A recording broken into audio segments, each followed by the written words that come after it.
दर्शक नमस्कार। आज म विनोद पौडेल सोईको अर्को एउटा एपिसोड लिएर तपाईहरुको माझ आइपुगेको छु। नेपाल र नेपालीसँग सम्बन्धित राख्ने विभिन्न विषयवस्तुमा रहेर हामी कुरा गर्छौं। रेगुलरली हामीले चाहिँ एउटा कुनै अनलाइन लाइभ प्लेटफर्मबाट चाहिँ हामीले यो गर्ने गरेका थियौं भने कोरोनाको अलिकति लकडाउन खुकुलो भएसँगै जुन जहाँ अहिले म यहाँ छु सिडनीमा गेस्टलाई मैले आफ्नै स्टुडियोमा बोलाएर चाहिँ कुरा गर्ने मौका पनि मैले चाहिँ सोपेको छु र उहाँलाई आज बोलाएको छु।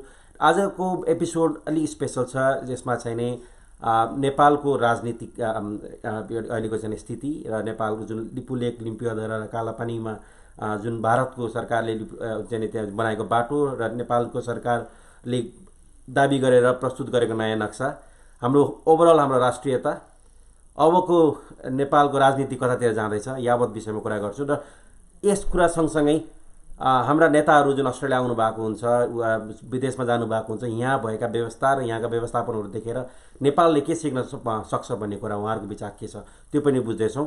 र आज म कुरा गर्दैछु नेपालको पूर्व स्वास्थ्य राज्य मन्त्री रहिसक्नुभएका पूर्व सांसद नेपाली कांग्रेसका नेता ब्रजकिशोर सिंहज्यूसँग। आफ्नो नातिको जन्मदिनको अवसर पारेर खुसियाली साट्न उहाँ अस्ट्रेलिया आइपुग्नु भयो, तर कोरोनाको कहर र लकडाउनले गर्दा उहाँ पनि अन्य विद्यार्थी, पर्यटक, अभिभावकहरू जसरी यहाँ उहाँ पनि अल्झिनु भएको छ। स्वागत छ सिंहज्यू कार्यक्रममा। धन्यवाद। अनि के कति कारणले अस्ट्रेलिया आइपुग्नु भयो? अहिले त अस्ट्रेलियामा हुनुहुन्छ। फरवरी 28 मा आए नेपालबाट। नातिको जन्मदिन थियो 3 मार्चको। अब 30 मा त्यही खुसी साथमा नातिको जन्मदिनमा अब सहभागी हुन आएको। अब फेरि फर्कने हाम्रो अब यो अप्रिलमा फर्कने यहाँबाट रिटर्निङ टिकट पनि थियो, तर संयोग भनौँ या दुर्भाग्य भनौँ यो कोरोनाको यो प्रकोपले गर्दा संसारभरि नै यसको असरले हर राष्ट्रहरू लकडाउन गरेको, सारा इन्टरनेसनल फ्लाइटहरू, डोमेस्टिक फ्लाइटहरू पनि बन्द भएको। अब यो अवस्थामा फर्कने कुरै भएन। मैले अस्ट्रेलियामा अब त्यो हर राष्ट्रको आफ्नो आफ्नो त्यो नागरिकको अब सोच्ने क्षमता, त्यो देशको आर्थिक अवस्था, जनघनत्व, यो सबै कुरामा चाहिँ अब यो कोरोनाको असर नअसर कम र बढीको चाहिँ फरक पर्छ।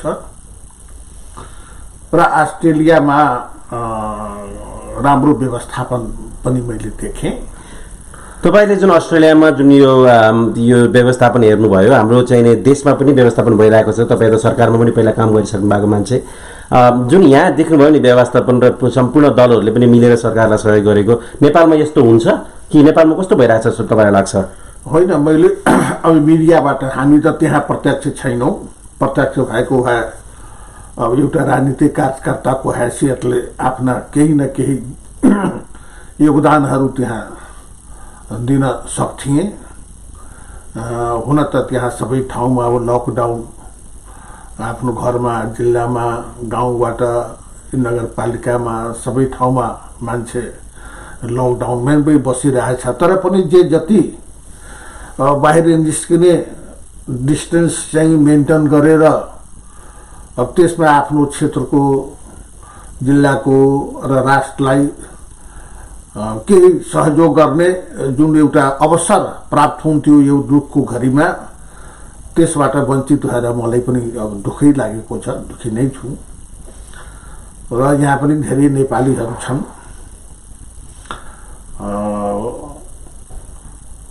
अब त्यहाँ भएको भए अर्कै कुरा हुन्थ्यो।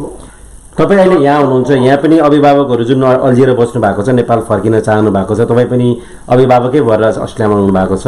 यहाँ अल्झिदाल्झ्याउँ त जनता भएर पनि तपाईँले महसुस गर्नुभयो कस्तो चाहिँ पीडा हुँदो रहेछ आफ्नो देश फर्किन नपाउँदा, देशमा चाहिँ नि यस्तो अप्ठ्यारो स्थितिमा देशको तपाईँ झन् समाजसेवी पनि मान्छे, झन् आफ्नो समाजमा आफ्नो परिवारसँग उहाँ नपाउँदाखेरि तपाईँलाई कस्तो फिल भइरहेको छ, र जुन तपाईँले चाहिँ यहाँ भएका अरू अन्य पनि अभिभावकको प्रतिनिधित्व गर्दै चाहिँ तपाईँ के भन्न चाहनुहुन्छ, कसरी चाहिँ व्यवस्थापन गर्न सकिन्छ त्यसलाई? होइन, जति सुविधा भए पनि, जति साधनहरू भए पनि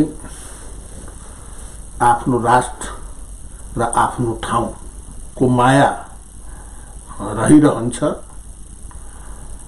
मैले यो मिडियाहरूमा पनि हेरेको, यो भारतमा यो लकडाउन र यो अब दिल्लीबाट मान्छेहरू अब यति सुविधाहरू हुँदाहुँदै, यति राम्रो ठाउँ हुँदाहुँदै पनि 1200 किलोमिटर 1600 किलोमिटर साइकलमा आफ्नो बुवा आमालाई चढाएर आफ्नो गाउँ लगेको, आफ्नो घर लगेको। भन्नुको मतलब के छ कि आफ्नो गाउँ, आफ्नो घर, आफ्नो ठाउँलाई स्वतः माया बढी भइ नै हाल्छ। अब हामी यहाँ छौँ, यहाँ यो देशले त राम्रै गरिरहेको मैले पाएको। अब मिडियाबाट त अब दुईपल्टसम्म नेपाल एयरलाइन्सको जहाज अस्ट्रेलिया आयो र खाली फर्क्यो। त्यसमा सायद नेपाल सरकारले चाहेको भए आफ्नो बोर्डर अलिकति चाहिँ लुजन गरिदिएको भए, किन अस्ट्रेलिया त एउटा ठुलो एउटा चाहिँ महाद्वीप हो, एउटा चाहिँ आइल्यान्ड पनि हो। यहाँ चाहिँ नि यहाँबाट तपाईँको चाहिँ नि अरू कति अन्य अभिभावकहरू बिमारी पनि हुनुहोला, उहाँहरूको औषधि पनि छुटेको छ, उहाँहरू यहाँबाट नेपाल जान पाउनु भएको छैन।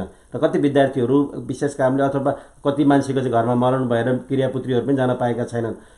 एउटा नेपालको नेतृत्व लेभलमा काम गरिसक्नु भएको तपाईँ एउटा आफू पनि यहीँ अड्किनु भएको छ। दुवैतिरबाट हेर्दाखेरि जहाज रित्तो गयो। आखिर त्यो जहाजमा मान्छे भएर 260 जना गरेर दुईचोटि जान सक्थे तेस्रोचोटिको जहाजसम्ममा, जुन 6मा पनि आउँदैछ। टोटल 700-800 जनालाई तीन लटमा गएर लान सकिन्थ्यो। त्यो चाहिँ नेपाल सरकारले पहल किन नगरेको र चाहिँ या त यहाँको मान्छेलाई लाँदाखेरि नेपालको र इन्डियाको बोर्डरमा अड्केका मान्छेहरूलाई ल्याउनु पर्छ भन्ने डरले हो, के कारणले चाहिँ यो भएको छ? र जो जहाज खाली गयो, waste of energy and resources पनि हो। तपाईँको चाहिँ यसमा विचार के छ?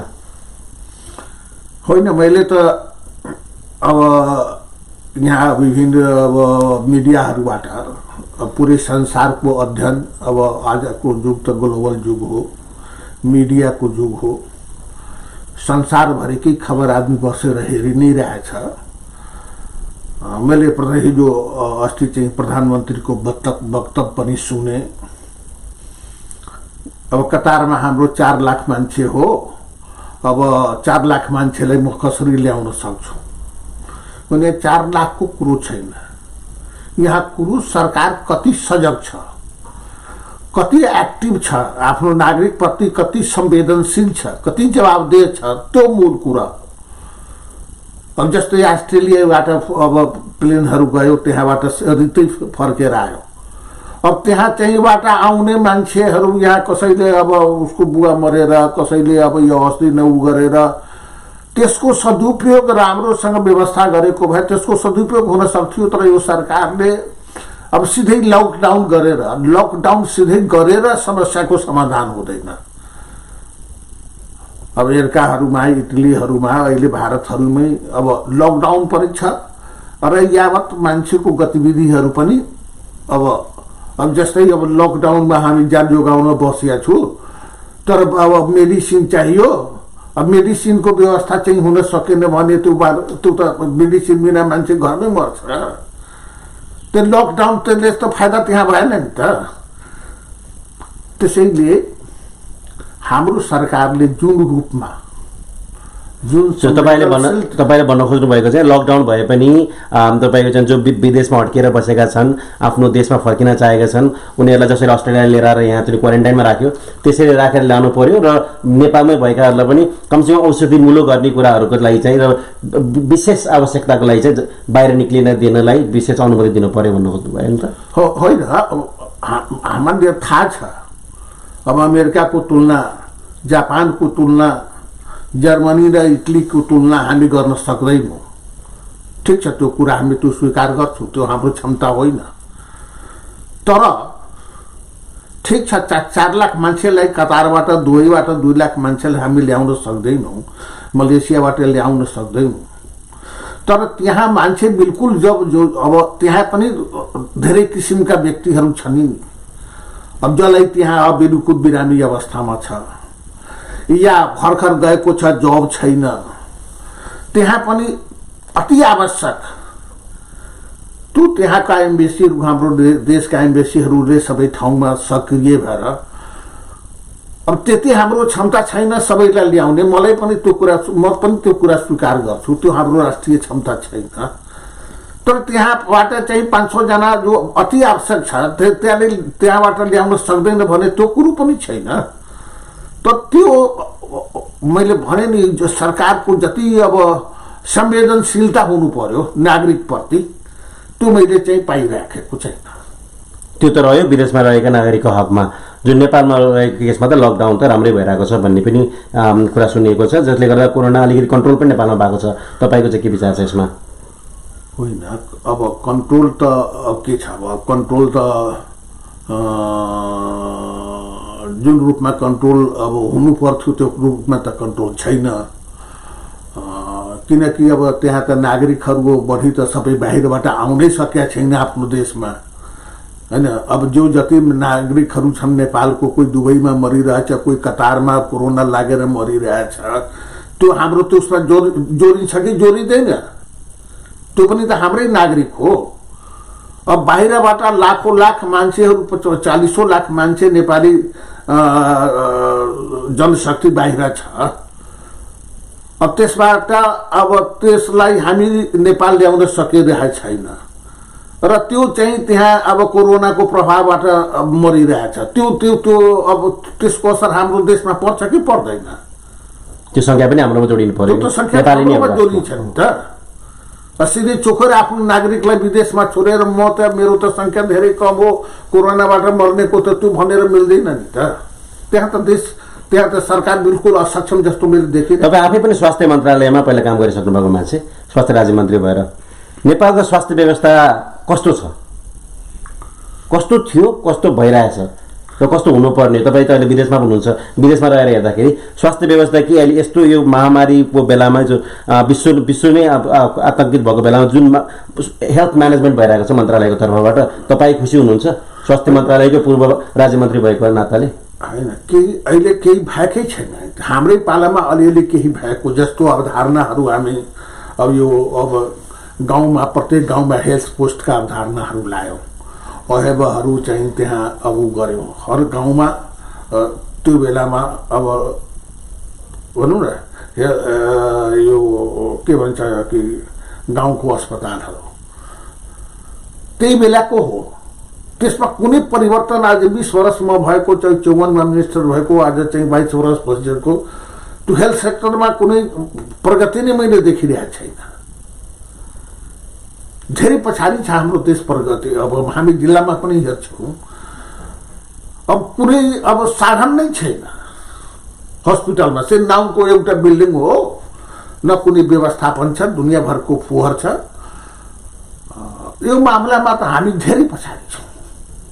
भनेपछि तपाईँ अहिले फेरि पनि मैले जोड्न चाहेँ, तपाईँ अहिले हामी अहिले अस्ट्रेलियाको सिडनीमा रहेर यो कार्यक्रम सुटिङ गरिराख्दाखेरि तपाईँ यहाँ हुनुहुन्छ, यहाँको जुन जनताको स्वास्थ्यप्रति जुन सरकारको उत्तरदायित्व जुन एउटा देखिन्छ, जनताको स्वास्थ्यप्रति सरकार जति सजग देखिन्छ र उनीहरूको स्वास्थ्य र सुरक्षाको चाहिँ जुन ग्यारेन्टी सरकारले लिन खोजिरहेको छ र उनीहरूको हरेक राजनीतिक दलको यो मेन एजेन्डा भनेको पब्लिक हेल्थ एन्ड सेक्युरिटीको कुराहरू आउँछ। तपाईँ नेपालमा सक्रिय राजनीतिमा हुनुभएको नि धेरै वर्ष भयो। तपाईँ चाहिँ प्रतिनिधि सभामा चाहिँ प्रत्यक्ष निर्वाचित एमपी भएर पनि तपाईँ प्रतिनिधि सभामा जानुभयो। यो सबै अनुभव तपाईँले बटुल्दै गर्दा नेपालका ल मेकर्सहरू जहाँ माथि हुनुहुन्छ, जुन संसदहरू माथि हुनुहुन्छ, जुन मन्त्री परिषदको बैठक बस्छ, यस्ता कुरामा सिरियस कुराहरूमा टपिकमा कुरा हुँदैन? जनताको स्वास्थ्यप्रति, उत्तरदायित्वप्रति यस्ता कुरा हुन्छ हुँदैन नेपालमा? अब यो अस्ट्रेलिया अरू कन्ट्रीहरूसँग तुलना गर्ने त कुरै भएन। हामी तुलना गर्न पनि मुनासिब पनि हुँदैन। मैले भनेको विकासको हिसाबले गर्न नसके पनि अहिले संसार त ग्लोबल भइसक्यो। म त्यही भन्न गइरहेको छु, हामी त्यो कम्पेरिजन गर्न सक्दैनौँ।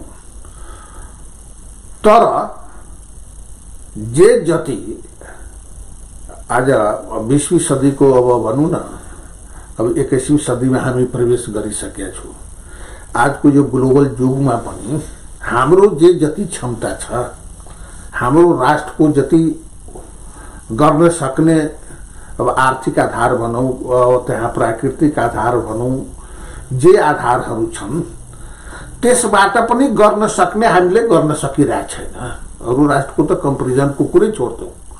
हामीले केले रोकिरहेको जस्तो लाग्छ जिङज्यू तपाईँलाई? राजनीतिक खिचातानी या त गर्न नसक्ने, गर्न नचाहने चाहना, अथवा जुन हुन्छ नि गर्न सक्ने पनि खुबी पनि नभएर हो कि केले चाहिँ रोकिरहेको छ? तपाईँले आफै भन्नुभयो जुन हामीसँग भएको व्यक्तिगत एउटा चाहिँ नै साधन स्रोतबाटै हामीले गर्न सक्छौँ भनेर। तपाईँ आफै पनि गौरमा एउटा आयुर्वेदिक कलेजको पनि सञ्चालन गर्नुभएको थियो। तपाईँ आफैले पनि नेपालको स्वास्थ्य क्षेत्रमा तपाईँ आफै पनि कुनै रूपमा इन्भल्भ हुनुहुन्छ। के चाहिँ कारणले रोकिएको छ नि? के कारणले हुन सकिरहेको छैन? होइन, अब एउटा पहिला हामी अब भन्थ्यो नि, अब देशमा पहिला अब निरङ्कुश राजतन्त्र थियो। अब त्यसपछि अब 46 सालको आन्दोलन पश्चात प्रजातन्त्र आयो। प्रजातन्त्र आइसकेपछि निर्वाचनबाट एउटा स्थिर र मजबुत सरकार, किनकि जबसम्म राजनीतिक रूपमा राजनीतिक स्थिरता आउँदैन, जबसम्म राजनीतिक स्थायित्व हुँदैन, तबसम्म आर्थिक विकासको कुरा हामी गर्न सक्दैनौँ। र बीचमा देशमा धेरै राजनीतिक अस्थिरताहरू भयो होइन। र त्यही राजनीतिक अस्थिरतालाई अब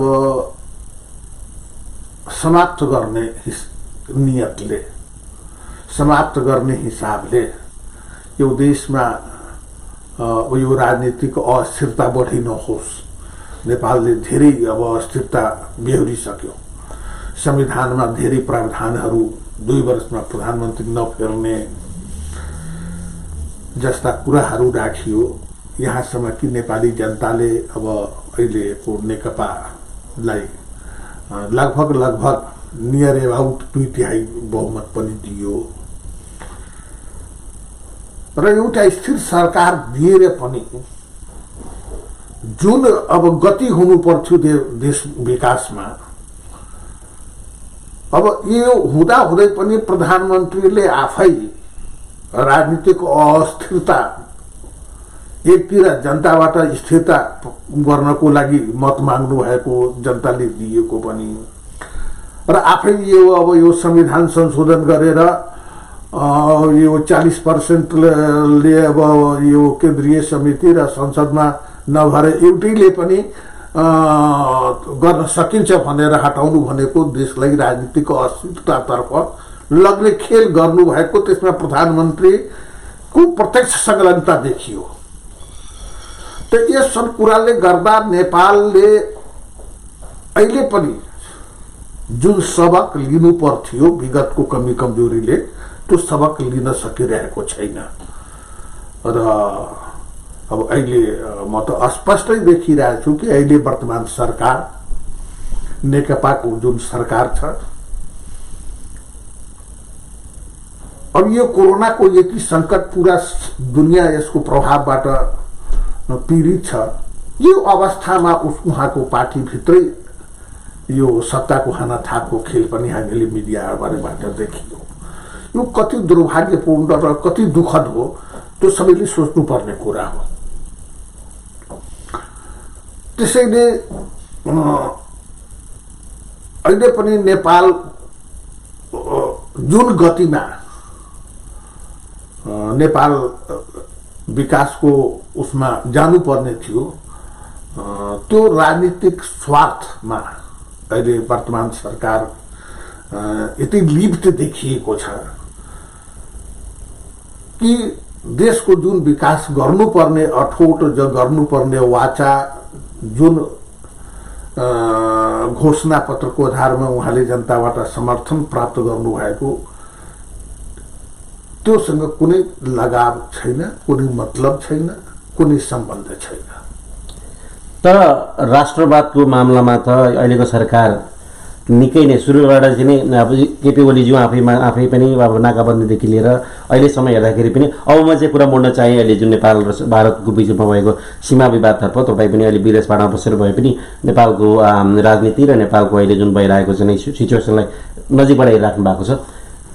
तपाईँको यो होल सिनेरियोमा तपाईँको विचार राखिदिनुहोस् न। होइन, अब जस्तो तपाईँको अब यो महाकालीको कुरा हामी त त्यो बेलामा संसदमा पनि त्यो कुरा सुनेको। आज लिपिया धुरा, लिपु लेक, यो महाकालीको कुरा हामी सुन्दैछु। अहिले म त यहाँ अस्ट्रेलियामा छु भर्खर, त्यहाँ सदनमा नीति र कार्यक्रममा प्रधानमन्त्रीले त्यो कुरा राख्नुभयो र राष्ट्रियताको मुद्दामा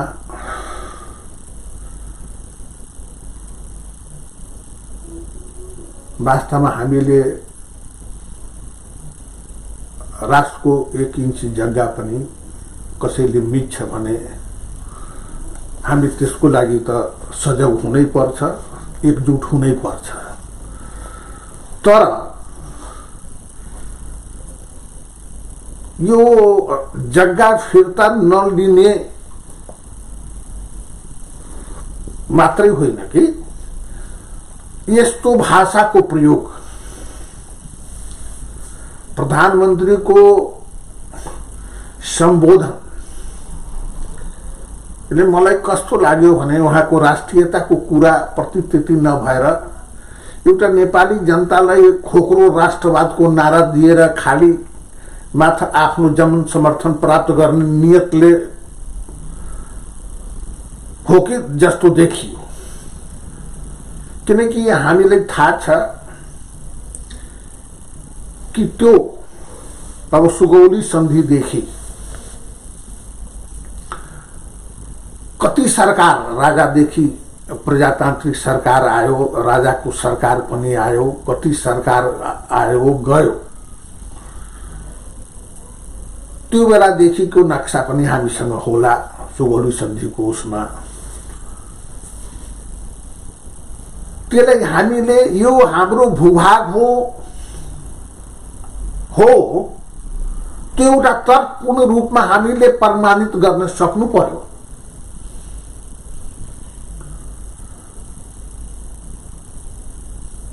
र यो रहेछ भने हाम्रो जग्गा भारतले मिचेको छ भने हामीले यो वार्ताको माध्यमबाट भारतको कुराहरू पनि हामी मिडियाले सुनिरहेछौँ। भारत वार्ताको पक्षमा छन्, किन कमी कमजोरी त नेपालबाट पनि भएकै हो। आज 2 वर्षदेखि यो रोडहरू बनिरहेको छ, त्यो बेलामा प्रतिवाद नगरेर अब यो उद्घाटन गर्ने बेलामा मात्र प्रतिवाद गर्ने अवस्था किन आयो त? र प्रधानमन्त्रीको सम्बोधन, प्रधानमन्त्रीको जुन कुरा आएको छ मिडियामा, हामीले हाउसमा जुन उहाँको भर्सन मैले सुनेको, त्यसले के लाग्छ कि उहाँहरू वार्ताको पक्षमा हुनुहुन्न। वार्ताबाट न हामीले जग्गा लिने हो, वार्ता समस्या समाधान वार्ताबाट भएन भने त्यसको अर्को विकल्पहरू के हुन सक्छ। हामी भोलि अब अन्तर्राष्ट्रिय अब न्यायालयमा जाने हो, संयुक्त राष्ट्रसङ्घमा जाने हो, त्यो बेग्लै कुरा हो। तर हाम्रो भाषागत रूपमा वार्ताको लागि जुन भाषा प्रयोग गर्नुपर्ने थियो, त्यो त राष्ट्र प्रमुखको हैसियतले त्यो भाषा चाहिँ केपी ओलीले प्रयोग गर्नुभएको छैन। यसको मतलब के हो कि उहाँ हामीले जग्गा फिर्ता लिनुभन्दा यसलाई मुद्दा बनाउनतिर उहाँ बढी प्रेरित हुनुहुन्छ, त्यस्तो मलाई लाग्यो। अब नेपाल सरकारले नयाँ नक्सा जारी पनि गरिसकेको छ र विभिन्न ठाउँमा यसलाई हस्तान्तरण हुने काम भइरहेको छ। अब अन्तर्राष्ट्रिय समुदाय मार्फतमा लाने र चाहिँ 2टा छिमेकीलाई पनि दिने भन्ने कुरा छ। डेफिनेटली जुन 2 वर्षसम्म बाटो बनिन्जेल, यत्रो वर्षसम्म बाटो बनिन्जेलसम्म चाहिँ हामी आफ्नै आङमा चाहिँ भैँसी हिँडेको पनि देखेनौँ। अब अहिले चाहिँ नै आएर उद्घाटन गर्ने बेलामा बल्ल हामी हाम्रो चाहिँ राष्ट्रवाद जागेको त्यो क्लियरली देखेको पनि छ। तपाईँको कुरामा चाहिँ नै कता कता म पनि अलिकति अहिले चाहिँ सहमत हुँदै फेरि म के चाहिँ सोध्न तपाईँलाई चाहेँ भने अब गर्ने चाहिँ के त अब चाहिँ आफ्नो जग्गा त दिनु भएन, छोड्नु त भएन। भारतको मिडियाले र भारतले भन्दैछ त्यो जुन निम्पुवाधुरा पास चाहिँ तपाईँको चाइनाको मुभमेन्टलाई वाच गर्नको लागि उनीहरूको लागि बेस्ट लोकेसन हो र यसलाई चाहिँ हामीले कुनै पनि हालतमा फिर्ता दिनु हुँदैन भन्ने उनीहरूको भर्सन छ। र हाम्रो भर्सन चाहिँ परापूर्व कालदेखि नै हाम्रै जमिनमा हाम्रो अधीन नभइकन अर्काको अधीन किन र यो त हाम्रै जमिन हो, हाम्रो नक्सामा राख्नुलाई हामीले पाउनु पर्यो भन्ने छ। र अर्को त उनीहरूको अहिले भारतको भर्सन चाहिँ भारतलाई नसोधिकन एक रूपमा चाहिँ उनीहरू चाहिँ नेपालले आफ्नो नक्सा निकालेको छ भन्ने छ। त्योभन्दा अगाडि भारतले पनि आफ्नो नक्सा निकालेको थियो भनेपछि कता कता यसमा चाहिँ सरकारको बिचमा कम्युनिकेसन ग्याप अथवा मनमुटाव के हो, कसरी हेर्नु भएको छ? यो प्रोसिजरमा जाँदाखेरि त भारतले नक्सा निकाल्नु बेलामा पनि अथवा दुईटैले नक्सा निकाल्ने बेलामा साथ मिलेर गर्नुपर्ने कुरा थियो। यो कहाँनिर चुक्यौँ हामी, कहाँनिर चाहिँ गएर चाहिँ नि किन धेरै वर्षदेखिको चाहिँ कति सरकारहरू फेरिए, कति प्रधानमन्त्रीहरू फेरिए, कति भूमि सुधार मन्त्रीहरू फेरिए, कहाँनिर चाहिँ हामी चुक्यौँ? हाम्रो परराष्ट्र नीति कहाँनिर चाहिँ नि गएर फेल खायो, हाम्रो भूमि नीति कहाँ गएर फेल खायो, हाम्रो राष्ट्र प्रमुखहरू कहाँ गएर फेल खानु भयो? के चाहिँ भएको, अब के चाहिँ हुनुपर्छ जस्तो लाग्छ तपाईँलाई? होइन, त्यो त प्रष्टै देखिएको छ। पहिला योभन्दा अगाडि पनि यो सीमा को सम्बन्धमा दुवैतिरबाट कमिटीहरू गठन भएकै हो। कमिटीहरूले कति विषयमा कतिपटक कुरा पनि गरिसकेका छ। त्यो कुरा अब कुन कुन विषयमा कहाँ कहाँ के मतभेदहरू आयो त्यो हामीले चाहिँ मिडियामा चाहिँ अब एक दुई ठाउँको सुन्यौँ। बाँकी ठाउँ अब जस्तो कालापानीको कुराहरू आयो, कालापानीमै भारतीय फौजहरू पहिलादेखि बसिरहेछ। अब सुस्ताको कुरा छ, सुस्ताको कुरा पनि हामीले त्यो बेगाहे कहिलेकाहीँ सुन्दैछु। र यसको समाधान त प्रष्टै छ नि, आफ्नो आफ्नो लजिक। हाम्रो जुन दुवै तरहको कमिटी छ, दुवै सरकारको तर्फबाट, अब त्यसमा दुवै अब भनौँ राष्ट्र प्रमुखहरू संलग्न भएर वास्तविकताको आधारमा, रियलिटीको आधारमा कति कुन जग्गा कति मिचिएको छ या मिचिएको रहेनछ भने त्यो इमानदारीपूर्वक, किनकि भारत पनि हाम्रो अब धेरै अब नजिकको पडोसी राष्ट्र हो। अब धेरै कुराहरू त गर्न सकिन्छ, तर पडोसीलाई फेर्न सकिँदैन। हामीले सकभर एउटा राम्रै वातावरणमा हाम्रो जग्गा फिर्ता भयो भने एउटा प्रमाणको आधारमा हामीले पनि प्रमाण सङ्कलन गरेर भारतले पनि लजिकल, भारतले भनिरहेको हाम्रो छ भने यो बलमिचियाई गरेर होइन, लजिकल रियलिटी आधारमा बसेर कुराकानी गरेर दुवै राष्ट्र यसको समाधान गर्नु पर्यो। भारतका अब त्यो मैले अब त्यो एचडी मुनि त्यहाँका अब विशेषज्ञहरू, अशोक मेहताहरू, नेपालका सन्दर्भमा जान्ने व्यक्तिहरूको वक्तव्य पनि मैले मिडियामा हेरेको र लगभग मैले भारतीय धेरै अब जुन राजनीतिक व्यक्तिहरूको कुरा सुनेको, उनीहरू यो वार्ताको माध्यमबाट समस्या समाधान गर्नेतिर नै लागेको जस्तो मैले सुनेको भर्सनको आधारमा।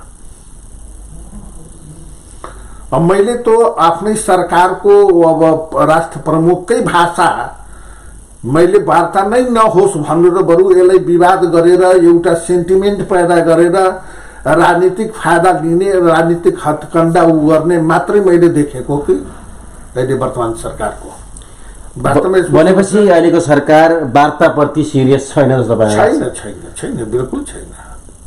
भनेपछि अब यसको सोलुसन चाहिँ के होला, कतातिर गइरहेको छौँ हामी जस्तो लाग्छ तपाईँलाई? होइन, त्यो वार्ता त आखिर कुनै पनि समस्याको समाधान, ठुला युद्धहरू त लास्टमा वार्ताबाटै समाधान हुन्छ नि त। हामी त त्यो स्टेजमा पनि पुगेका छैन। संसारका ठुला घटनाहरू, ठुला भनौँ न द्वन्द्वहरू र युद्धहरू त लास्टमा वार्ताबाटै समाधान भएको छ भने यो त खास विषय पनि हो त। यसलाई त आरामले वार्ताबाट समस्या समाधान गर्न सकिन्छ। तर भाषा यस्तो प्रयोग गर्न कि वार्ता नै नहोस् रह्यो हाम्रो धारणा भनेको त हामी एउटा नेपाली नागरिकको हैसियतले हामी पनि एउटा राजनीतिक व्यक्तिको हैसियतले हाम्रो पनि एउटा पार्टी नेपाली कांग्रेस जसबाट म आबद्ध छु यो सम्बन्धमा हाम्रा क्लियर धारणाहरू आइसकेको छ हाम्रो पार्टीको धारणा पनि आइसकेको छ र यो पार्टीगत धारणा हाम्रो यो व्यक्तिगत धारणा यो पार्टीगत धारणा भन्दा भिन्न पनि छैन तर मैले जुन अनुभव गरेका केही कुराहरू व्यक्तिगत तौरमा मलाई के लाग्यो कि यो सरकार र यो सरकारको अगुवा प्रधानमन्त्रीले समस्या समाधान होस् वार्ताबाट भन्ने चाहिरहेको छैन भनेपछि अब ढिलो चाँडो चाहे पनि नचाहे पनि वार्ता त हुन्छ नै वार्ता गर्नै पर्छ वार्ता पनि नेपालको तर्फबाट पनि वार्ता एउटा समिति बन्ला उता इन्डियाको तर्फबाट एउटा चाहिँ समिति आउला र त्यसपछि होला तर जुन एउटा अर्को कुरा पनि निक्लिएको छ जुन चाहिने जुन विवादित भूमि भन्छ खास हाम्रो भूमि हो हामी भन्छौँ उनीहरूको भूमि भन्छन् तर जुन त्यो भूमिलाई चाहिने एउटा पिस पार्क बनाउने भन्ने एउटा पनि कता एउटा गाइली सुनिएको छ नि तपाईँ यसको पक्षमा हुनुहुन्छ कि हुनुहुन्न पिस पार्क भनेको विवाद पहिला त यो हाम्रो जग्गा हो कि भारतको जग्गा हो त्यो मुद्दामा त हामीले क्लियर हुनु पर्यो अब त्यसमा न भारतले राम्रो प्रमाण दिन सक्यो न नेपालले राम्रो प्रमाण दिन सक्यो किनकि त्यहाँ काली नदीबाट चाहिँ अब 2-3टा धार मैले जुन मिडियामा सुनेको त्यो मिडियामा अब यो धारा अब के छ कि अब नदीका धारहरू खास गरी पहाडबाट पनि अरू ठाउँबाट पनि कहिलेकाहीँ चेन्ज हुँदै गर्छ त्यो अवस्थामा कहीं चेन्जहरू भएको हो भने त्यो बाटो पनि समात्न सकिन्छ खासै प्रमाण दुवैबाट भएन भने दुवै राष्ट्रबाट अनि त्यसले पिस जुनको हिसाबले तर नेपाल सरकारसँग भएको दस्तावेज र ब्रिटिस र अमेरिकन जुन म्युजियममा जुन रहेका चाहिँ नक्साहरू पुरानो अनुसार चाहिँ त्यो भूमि नेपालकै हो भनेर भनिएको छ र चाहिने इन्डियाले चाहिँ होइन लिपुलेख पास चाहिँ उनीहरूको हो भनेर भनिरहेको छ यो विवादित मुद्दा हो डेफिनेटली अब जन विवादित थिएन भने पनि अब यो विवादतिर गइसकेको छ जबसम्म यसको सोल्युसन हुँदैन तपाईँ नेतृत्वमा रहिरहनु भएको पनि व्यक्ति भएको हुनाले तपाईँ सरकारमा पनि बसेर काम गरिसक्नु भएको हुनाले यो भूमि के हाम्रै पूर्ण रूपमा हाम्रै हो त या त होइन तपाईँ ठेट भन्न पर्दाखेरि यो लिपुलेख लिम्पुवा पुरा हाम्रै हो भन्नुहुन्छ कि होइन नहुन पनि सक्छ भन्नुहुन्छ तपाईँ होइन के छ भने जब दुवैतिरबाट प्रमाणको कुरा दाबी त गर्ने हो नि दाबी त गर्ने हाम्रै हो नि जब हाम्रो देशले दाबी गरिरहेछ सबैले दाबी गरिरहेछ तर दाबी गर्दैमा हाम्रो हुन्छ भने त जरुरी छैन नि त्यो त हाम्रो पक्ष हो हाम्रो हो भनेर त म पनि भन्नै सक्छु तर जब विवाद दुवैतिरबाट आइसक्यो त्यसको अन्तिम सोल्युसन त फेरि वार्ताबाट जुन कुरा आउँछ योभन्दा अगाडि पनि धेरै कुराहरू भनौँ न यो बोर्डर उसको लागि पनि कमिटी गठन भएकै हो तपाईको यो प्रबुद्ध वर्गको अब नेपाल र भारतको प्रबुद्ध वर्ग समूह पनि छन् त्यसको पनि कति पटक बैठकहरू बसिरहेको छ अब त्यसमा पनि कुराहरू आजसम्म त्यो कुराहरू आएन प्रबुद्ध समूहको बैठकमा यो बोर्डरको पनि अब कमिटी गठनै छ नभएको होइन अब जब सबैबाट आउँछ हाम्रो कुरा अब जब वार्ता भनेको हामी त्यसैको लागि नै वार्ता गरिरहेछौँ कि ऊ हाम्रो हो कि उसको हो हामी त आफ्नो तर्फबाट हाम्रै हो भन्छौँ नि त तर प्रमाण त हामीले त दिनु पर्यो अगर हाम्रो प्रमाण छ भने त हामी त त्यो भारतले त्यो जग्गा त छोड्नै पर्छ तपाईहरुकै पार्टीका एकजना नेता मिलन रिजालले भारतको मिडियासँग कुरा गर्दाखेरि चाहिँ डेफिनेटली एउटा राम्रो मेसेज पनि दिनुभएको जस्तो लाग्छ जसलाई चाहिँ नि नेपालको सरकारको जुन तपाईको पनि भर्सन त्यही नै आयो नेपाल सरकारले जे निर्णय गर्छ त्यो नै चाहिँ एउटा हाम्रो चाहिँ निर्णय हो किनभने जब राष्ट्रियताको कुरा आउँछ सरकार नै हाम्रो चाहिँ प्रवक्ता हो त्यो हुँदै गर्दा पनि अब चाहिँ जुन यो कुरालाई पनि नेपालमा एउटा राजनीतिक प्रोपागान्डाको रूपमा पनि कता कता लिएको जस्तो लाग्छ। नेपालको राजनीति चाहिँ कता गइरहेको जस्तो लाग्छ? अब तपाईँले एकछिन यो मुद्दालाई लिपुलेक लिम्पुवा कलापाइनलाई एकछिन यसबाट कुरा गर्दा नेपालको अब राजनीति जुन नेपालको हाम्रो राजनीति कता गएर, अब त चुनाव पनि 2-3 वर्षमा त चुनाव फेरि हुन्छ होइन।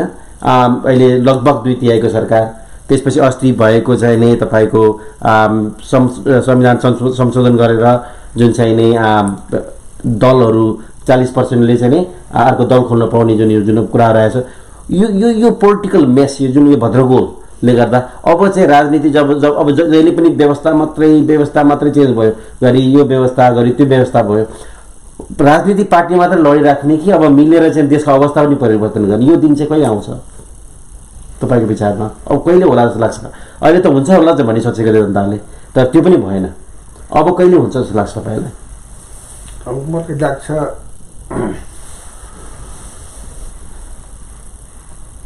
हामी अब लोकतन्त्रको एउटा राम्रै अभ्यास होइन, अब यो देशमा गणतन्त्र आइसक्यो अनि ती कुराहरू अब भनौँ न 36 सालमा 33 सालमा हाम्रै नेता बिपी कोइरालाले अब राष्ट्रियताकै मुद्दालाई लिएर उहाँले अब भनौँ न फाँसीको परवाह नगरिकन देश प्रवेश गर्नुभयो र उहाँको के थियो भने स्पष्ट हामीले ऊ जानकारी छ। राजालाई पनि उहाँले एउटा राष्ट्रियताकै रूपमा उहाँले मान्नु भएको, किनकि राजाको पनि स्वार्थ भनेको अब राष्ट्र चाहिन्छ भनेर। त्यो फेजबाट त हामी पार भइसक्यौँ, अलग भइसक्यौँ, तर उहाँको सोच भनेको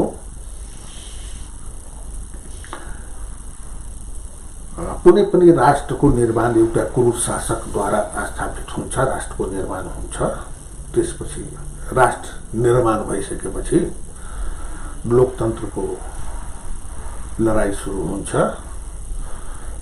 र लोकतन्त्र प्राप्त म सर्टमा गर्न खोजिरहेको छु। लोकतन्त्र प्राप्त भइसकेपछि आर्थिक समानता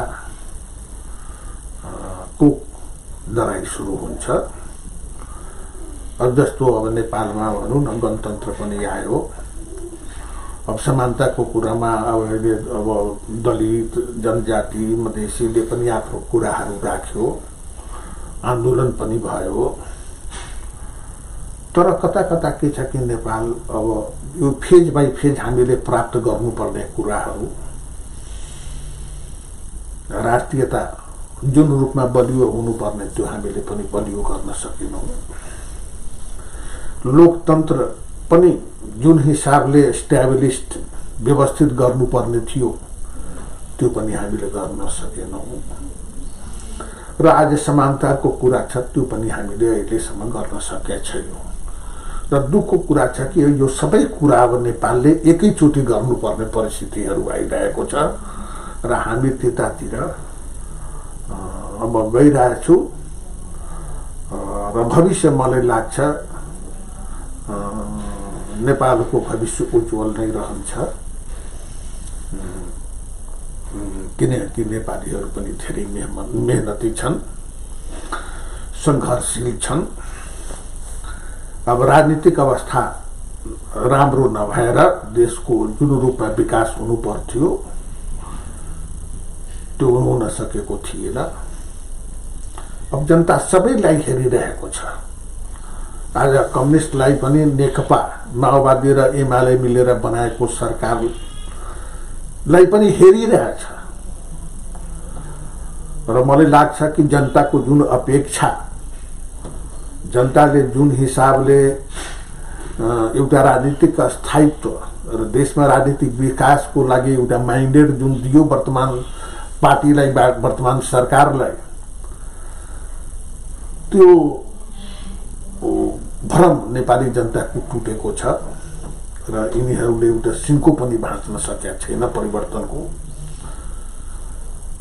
जुन भावनाको आधारमा नेपाली जनताले सहयोग गरेको छ, अब 2/3 को लगभगको सरकार बनाएको छ, जुन उम्मिद थियो, जुन सपना थियो नेपाली जनताको, त्यसलाई अहिले वर्तमान सरकार र नेकपाले पुरै ध्वस्त गरिदिएको छ। अबको चुनावमा चाहिँ के हुन्छ जस्तो लाग्छ तपाईँलाई? अब पनि चुनाव हुन्छ, तपाईँलाई के लाग्छ? अब नेपाली कङ्ग्रेसले नै यसलाई टेक ओभर गर्छ कि के गर्छ जस्तो लाग्छ तपाईँलाई? होइन, अब आउने चुनावमा निश्चित रूपले अहिले वर्तमान जुन एमालेको सरकार छ, नेकपाको जुन सरकार छ त्यो रहँदैन र नेपाली कङ्ग्रेसले बहुमत नल्याए पनि मेजर पार्टीको रूपमा आउँछ र अरू पार्टीहरू पनि यहाँ एउटा ध्रुवीकृत भइरहेछ। मलाई यो खुसीको कुरा छ कि अब राजपारा समाजवादी मिलेर पनि एक ठाउँमा आयो र जति पार्टीहरू कम हुँदै जान्छ त्यो राष्ट्रको लागि त्यति हितकर हुन्छ र यो पनि एउटा ठुलो उपलब्धि हो र मलाई लाग्छ कि अब यो देशको उसमा जुन एउटा यो पार्टी राजपारा समाजवादी मिलेर जुन गठन भएको छ यो पनि एउटा राम्रै पहल हो देशको लागि, किनकि पार्टीहरू जति कम हुँदै जान्छ देशको लागि उतना हितकर हुन्छ, त्यति हितकर हुन्छ र आउने समयमा नेकपाको सरकार चाहिँ बन्दैन, बहुमत हुँदैन, त्यति मेरो ठोक। भनेपछि नेपाल फेरि राजनीतिक अस्थिरताप्रति फेरितिर चाहिँ फेरि लम्किँदैछ भन्ने कुरा सोच्नुहुन्छ? अस्थिरता तरफ कहाँ जान्छ? अब त विधानमा 2 वर्षको व्यवस्था छ, कसैले अब अविश्वास प्रस्ताव ल्याउनै सक्दैन। अब 2 पार्टी 3 पार्टीको सरकार बने पनि त्यो 2 वर्षभित्रमा त तपाईँ चेन्ज गर्न सक्नुहुन्न नि। जापान जस्तो डेभलप कन्ट्रीहरूमा त सरकार फेरिरहन्छ, त्यसले खास फरक पर्दैन। व्यवस्थित भयो हिन्दी। अब एलायन्सको जुग भइसक्यो। अब त धेरै अब इन्डियामा पनि अब भनौँ न जापानमा अरू धेरै कन्ट्रीहरूमा पनि अब एलायन्सको जुग छ कि एलायन्सको पनि अब यो मानसिकता एलायन्सबाट पनि एउटा राम्रो र स्थिर सरकार दिन सकिन्छ भने यो प्रयोग पनि चाहिँ नेपाली पार्टीहरूले गर्नु पर्यो, किनकि एलायन्सको सरकार पनि अब हिन्दुस्तानमा पनि धेरै एलायन्सको सरकारहरू त 5-10 वर्ष चलिरहेछन् त। यहाँ कुनै पार्टीको आएन भने एलायन्सको सरकार पनि हुन सक्छ, तर त्यो पनि राजनीतिक स्थिरता दिन सक्छ। त्यो हाम्रो उसमा आउनु पर्यो कि प्रयोगमा आउनु पर्यो। अब जाँदै तपाईँ अब अहिले चाहिँ नि आफ्नो जुन आफ्नो ठाउँ, आफ्नो चुनाव क्षेत्र, आफ्नो जनताहरूबाट अलिक टाढा, आफ्नो चाहिँ एउटा हुन त आफ्नो परिवारसँगै हुनुहुन्छ यहाँ पनि, तैपनि पर हुनुहुन्छ। उहाँहरूलाई तपाईँ दुःख सुखमा साथ दिने नेता तपाईँ उहाँहरूभन्दा पर हुनुहुन्छ। उहाँहरूको लागि र यो जुन कार्यक्रमहरू राख्नुभएको छ तमाम दर्शकहरूको लागि तपाईँ के मेसेज दिन चाहनुहुन्छ जाँदै? होइन, हामी जहाँ भए पनि हुन त मैले पहिले नै भनिसकेको, आफ्नो देशमा भएको, आफ्नो गाउँमा भएको, जिल्लामा भएको, हुन त्यहाँ पनि त लकडाउनमा नै बस्नै पर्थ्यो। तर यहाँबाट पनि हामीले अब जहाँ भए पनि नेपाली जनता यो कोरोनाको उसबाट तुरन्त मुक्ति पाओस्। रौतहट जुन हाम्रो जिल्ला छ, मेरो गाउँ छ, क्षेत्र छ, त्यसले तुरन्त मुक्ति पाओस् कोरोनाको कहरबाट। र हामीले अहिले पनि सतर्क भएर, खास गरी अब सरकारबाट निर्देशित सरकारको निर्देशन अन्तर्राष्ट्रिय स्तरमै जुन मापदण्डहरू कोरोनाबाट बाँच्नको लागि अब सोसल डिस्टेन्सिङको कुरा, सरसफाइको कुरा, हात धुने कुराहरू, धेरै कुराहरू आइसकेका छ। त्यो सबै त्यसको पालना गरौँ र त्यसबाट बचौँ भन्ने मेरो धारणा छ। हस् त सिंहजीमा आज कार्यक्रमबाट हामी पनि बिदा लिन्छौँ। तपाईँको एकदमै भ्यालुएबल समय दिएर हामीलाई स्टुडियो समाइदिनु, त्यसको लागि थ्याङ्क यू भेरी मच। र त चाँडै नै तपाईँहरू अस्ट्रेलियाबाट नेपाल फर्केर फेरि पुनः आफ्नो चुनाव क्षेत्रमा आफ्नो जनतासँग हुन पाउनुहुने पनि कामना पनि गर्न चाहन्छु। Thank you for coming. हस्त दर्शकहरू, आजको कार्यक्रमबाट म पनि बिदा लिन्छु। पूर्व राज्यमन्त्री ब्रजकिशोर सिंहले भने जस्तै गरेर डेफिनेटली सरकारले जुन एउटा लकडाउनहरूको प्र्याक्टिस गरेको छ हाम्रो देशमा, हाम्रो ठाउँमा, सबैले पालना गरौँ। रेगुलर हात धुनेदेखि लिएर कोरोनाबाट आफू बचौँ, अरूलाई पनि बचाउँ। र अहिले जुन एउटा लिपुलेक कालापानी र लिम्बुगढको कुरा छ, जुन राष्ट्रियताको कुराको छ, त्यसमा सबैको मत एकजुट पनि हौँ र कति कुराहरू धेरै भावनामा मात्र नभइकन पनि अलिक प्र्याक्टिकल भएर वार्ताबाट यसलाई सुल्झाउने हाम्रो सरकारले पनि कोसिस गर्नेछ भन्ने उद्देश्यका साथ चाहना राख्दै आजको एपिसोडबाट म बिदा लिन चाहन्छु। हेर्दै गर्नुहोला द विनोद पौडेल सो। र जाँदा जाँदै I would like to say please don't forget to subscribe my channel for regular updates. Thank you very much.